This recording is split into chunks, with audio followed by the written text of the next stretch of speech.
लगातार जिस तरीके के रुझान सामने आ रहे हैं उसमें एनडीए एक बार फिर से बिहार में वापसी करती हुई नजर आ रही है। छपरा सीट का हाल आपको यहां पर बता देते हैं, जहां पर हॉट सीट छपरा सीट मानी जा रही थी, क्योंकि खेसारी जो है वो इस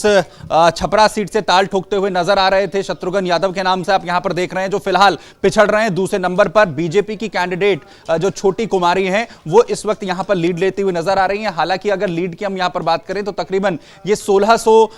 वोटों की जो लीड है वो छोटी कुमारी के लिए। ये सबसे ज्यादा हॉट सीट ना सिर्फ खेसारी लाल के नाम की वजह से सबसे ज्यादा चर्चा में थी, वो तमाम जो बयान है वो खेसारी लाल के और पवन सिंह के बीच में जिस तरीके का एक वॉर यहां पर चला, एक के बाद एक बयानबाजी का, उसके इतर भी खेसारी जो हैं वो लगातार एक बड़े दावे आरजेडी की ओर से यहां पर करते हुए नजर आ रहे थे। इसके अलावा उन बयानों में जिसमें चाहे अस्पताल और मंदिर का बयान हो, वो भी लगातार यहां पर चर्चा में रहा। साथ ही साथ अपनी धर्मपत्नी को लेकर, बहन को धर्मपत्नी और बहन वाला बयान, जिस पर जो है खेसारी को लेकर कई तरीके के सवाल यहां पर उठे। तो कई चीजें थी जो इसमें फैक्टर के तौर पर सामने आई हैं, लेकिन एक फैक्टर यहां पर जो है वो था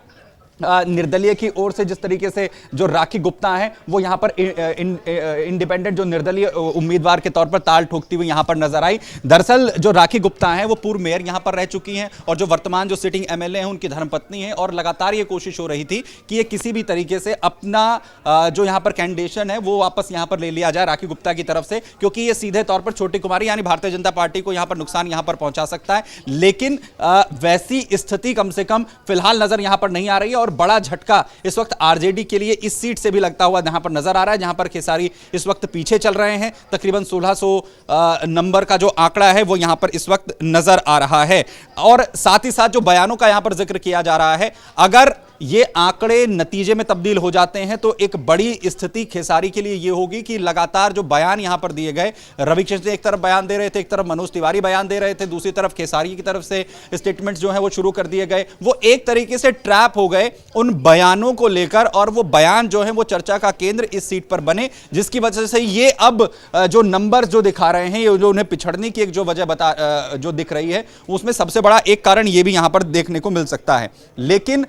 बीजेपी के लिए एक झटका कहा जा रहा था कि जो सीएन गुप्ता इस पर इससे पहले जो है ताल ठोक रहे थे, उनका उम्र को लेकर कहा गया कि उनकी उम्र हो गई है और इसी वजह से उनका टिकट जो है वो काटा गया। और छोटी कुमारी बेहद एक्टिव जो है वहां पर थी, पार्षद के तौर पर लगातार वो जो है वो काम कर रही थी, तो उन्हें इस बार यहां पर जिम्मेदारी दी गई। तो उनकी पत्नी राखी गुप्ता ने इस पर टिकट मांगा, लेकिन उन्हें टिकट नहीं मिला, उनका टिकट काट दिया गया। बीजेपी के लिए यहां पर नुकसान हो सकता है, लेकिन बीजेपी को इस वक्त जो स्थिति है वो यही बता रही है कि जो छोटी कुमारी हैं उस नुकसान की भरपाई करती हुई यहां पर दिख रही हैं। दूसरी तरफ जो इसका नुकसान है